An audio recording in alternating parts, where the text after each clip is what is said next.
Hello friends, welcome to Sana's kitchen. Today we are going to make coriander chutney.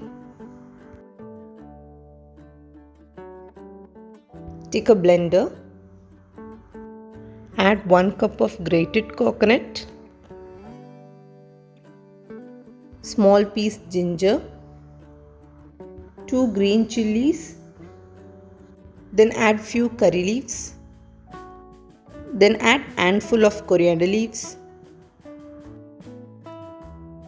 Take small gooseberry sized tamarind or a little, 1.5 teaspoon roasted chana dal, add salt to taste,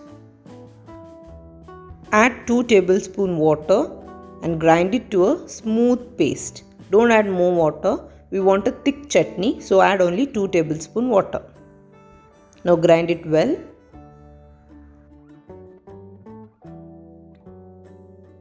So our coriander chutney is ready. This is the best side dish for rice and biryani. You can also serve it with idli dosas. Do give this chutney recipe a try, and if you like the recipe, subscribe to our channel Sana's Kitchen. Thank you.